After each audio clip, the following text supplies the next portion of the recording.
Now, a state funeral here in France today. A state funeral reserved for Simone Veil, the Holocaust survivor who fought many of the last century's fights for Europe, for women, and just for human dignity. A series of former top French and current European politicians as well expected to attend to mark the passing of her French heroine, where her remains, at her request, in fact, are to be buried at the Montparnasse cemetery here in Paris on Friday, next to those of her husband, who passed away 4 years ago. That despite calls for her, in fact, to be buried at the Pantheon, where many of France's heroes are buried. And she did say earlier on in her life, in fact, that not enough women had been buried at the Pantheon.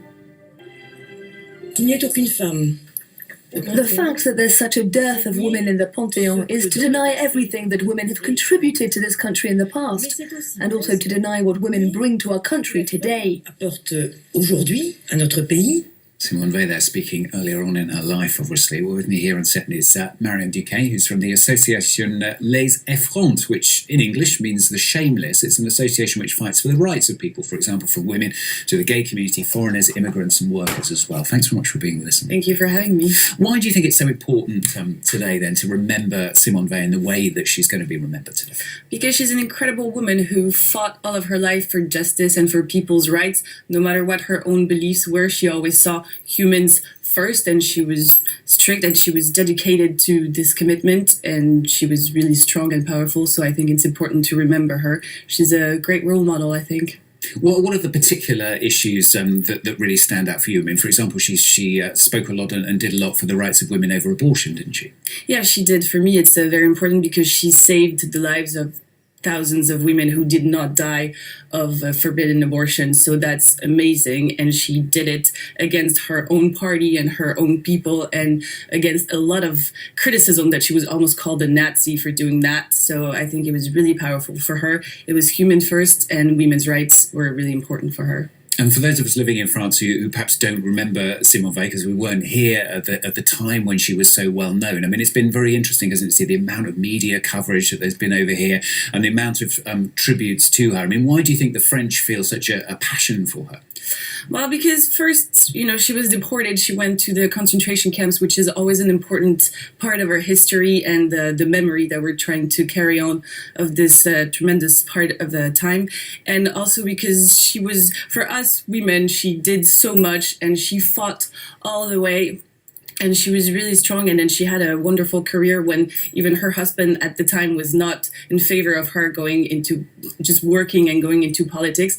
And she fought for her rights and her ability to do whatever she wanted. So it's very strong and powerful. And she was, she never changed her mind. She was always there for us, for people. It's a very important figure. She fought for the rights. I mean, has everything she fought for been achieved, though? I'm not sure, but I think she contributed a lot, whereas it was for the Shoah memory, for the European Union, and for women's rights. I think she did really a lot. Maybe some of her fights did not work out, but the most important ones did, so it's what we have to remember. And what battles do you think it would be good in the future that other people perhaps can pick up the baton and carry on the fight for, to remember her in the way that she might look down from above and think, I'm pleased with what's happening because of what I tried to start, if you like? Well, I think on the European front, we have a lot to do with migrants and taking care of migrants. I think she would be horrified to see how we are dealing with human lives in terms of they're just people coming to bother us where they're human beings. So I think for us, it would be important for us to keep fighting for migrants' rights. And I think women's rights, because abortion rights are targeted all over Europe. I mean, Spain a couple of years ago, Poland last year, and I think she would love to see that young women are still fighting for abortion to preserve that right that she fought so hard for us. And we've just had, of course, this big change of government here in France. A lot of issues already have been stake, and I think that the politics that the government might implement in terms of economy are not good for women's rights, because more women in the parliament, for example. Well, there's more women in the parliament, so I hope that might change things. For now, it's still, we've seen deputies who lost and called women that they will not have time to do the dishes if they are in the parliament. So I think there's still a lot of work to do in that area. It's not just the number. I mean, it's important that we have more women, but the mentality has to change as well. Good to have you with us on the programme today to talk about Simone Veil. Marion Duquesne, thanks very much for Thank you very joining much us today.